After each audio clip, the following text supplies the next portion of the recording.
a tus 16 años dirías que tenías más la inquietud o el gusto por el juego que por la lectura y por la escritura, ¿o no? ¿Ya era muy clara tu vocación de escritor desde antes? No, tenía una gran ilusión por el juego, pero una de las cosas que tú te das cuenta fácilmente es que hay personas que juegan muchísimo mejor que tú. Por ejemplo, una vez en el equipo de la escuela donde yo estaba nos enfrentamos al Instituto México, donde estaban los gemelos Agustín y Armando Manso.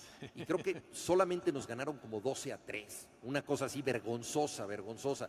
Y ahí te das cuenta de que hay gente que no necesariamente va a ser figura, ellos lo fueron, pero que tienen unas condiciones muy favorables, ¿no?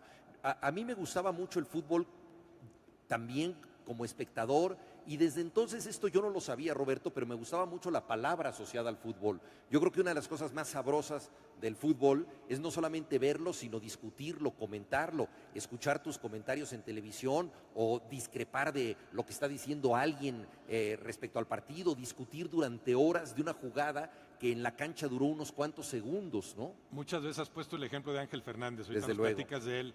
¿Cómo ves a esos, bueno, como máximo ejemplo Ángel Fernández, a esos narradores de antaño comparados con los actuales? ¿Qué cambio ves, no nada más el caso de Ángel Fernández, que es uno solo, en general, qué cambio ves en esto del manejo de la palabra para el fútbol?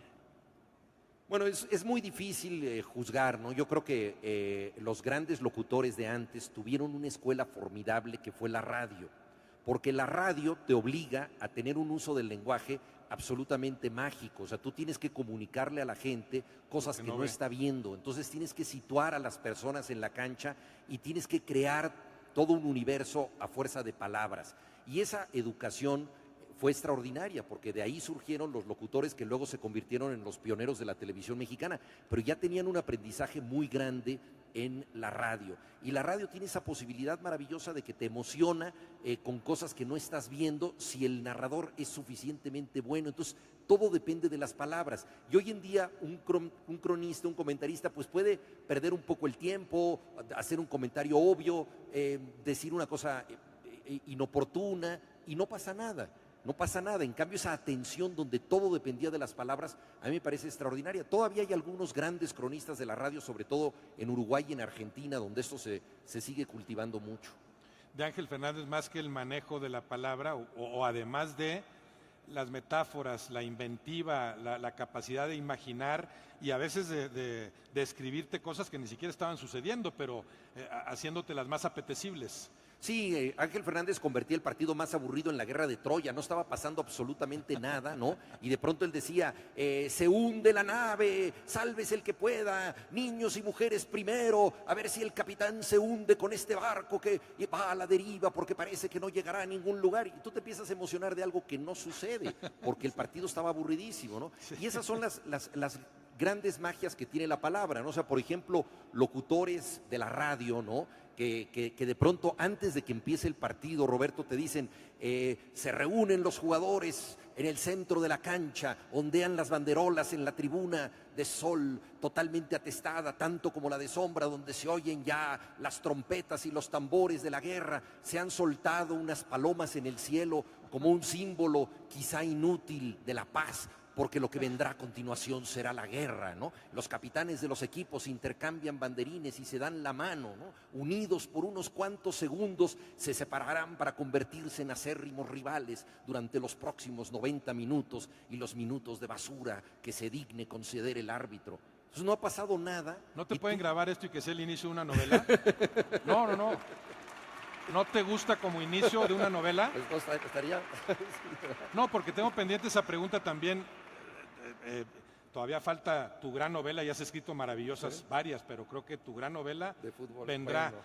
No sé si el fútbol sea tan banal como para decir, no lo puedo utilizar ni siquiera como pretexto para, a partir de ahí, contar una historia que vaya más allá del fútbol. Y este podría ser un inicio. A mí lo que me parece es que el fútbol en sí mismo ya es una novela. O sea, el fútbol es extraordinario porque tiene sus leyendas, tiene sus grandes mitos, tiene sus jetaturas, porque un equipo siempre pierde en la misma cancha, porque un jugador siempre falla de la misma manera, pero solo en tal día o en tal estadio. Todas estas cuestiones que involucran al mundo del fútbol, a mí me parecen tan poderosas que realmente cuando tú escribes una novela quieres hacer algo que no se ha hecho, una historia que no se ha contado. Sí. Entonces el fútbol ya está tan contado avanza en las ligas, avanza en los mundiales como una novela que difícilmente te propone que tú puedas aportarle mucho. Más bien, lo interesante es narrar lo que estás viendo, lo ya sucedido, como lo hacía Ángel Fernández, que le ponía apodos a los jugadores. No sé si a ti te alcanzó a poner algún apodo, Roberto. Creo que no Pero, no me vio tan importante como para no algo que yo recuerde. Pero el fútbol sí lo has usado, Juan, o lo has aprovechado para ensayos, para recopilación de ensayos, para eso sí te da, para eso te nace escribir sobre fútbol, pero no lo ves como caldo de cultivo propicio para una novela. A mí me parece, y quizá esa es mi aproximación más personal, pero creo que coinciden muchos escritores que se han metido en el tema del fútbol, que la crónica se presta mucho más que la novela, porque en la novela tendrías que inventar algo que ya está inventado, y es tan épico el fútbol, y pasan cosas tan extrañas. Por ejemplo, ¿quién iba a poder calcular, ¿no?, que Zinedine Zidane, el grandísimo jugador francés, en el Mundial de Alemania en 2006, que había prometido retirarse cuando perdiera, cada partido podía ser el último para él, y llegó asombrosamente y contra todos los pronósticos a la final, sí. Llegó en estado de gracia, ejecutó un penal al estilo Panenka, flotadito, maravilloso,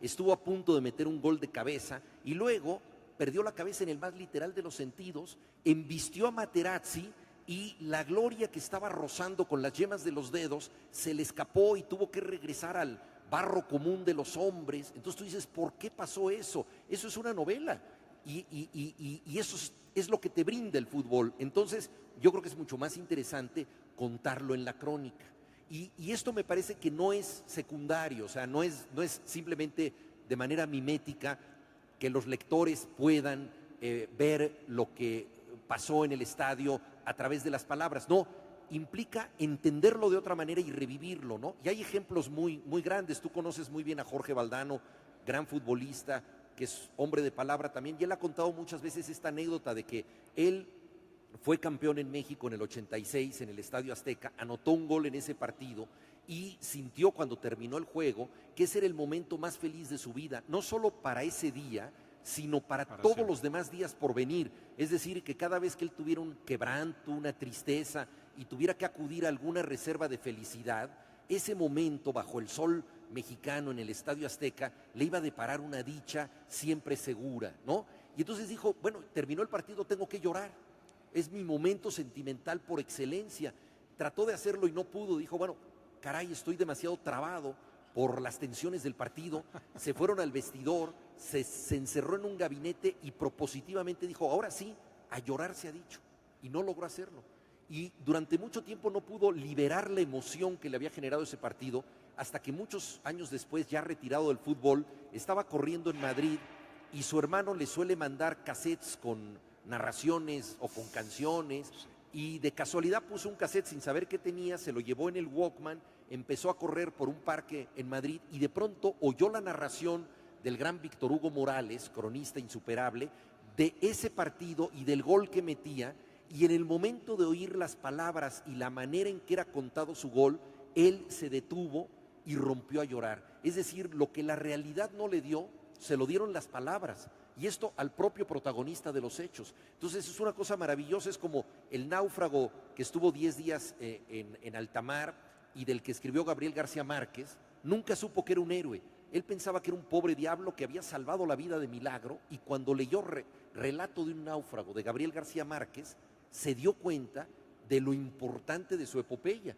Entonces creo que las palabras nos sirven para eso. Entonces contar otra vez lo ya sucedido no significa simplemente replicarlo, significa darle otra dimensión, volverlo más emocionante. O sea, es importante que exista la guerra de Troya, pero tan importante como la guerra de Troya es que exista Homero, ¿no? Ese narrador que no tomaba apuntes, nada más decía todo de memoria. ¿Cuántos argentinos no habrán llorado con el gol de Maradona memorable ante los ingleses? Pero ¿cuántos más no habrán llorado leyendo un cuento de Eduardo Sacheri?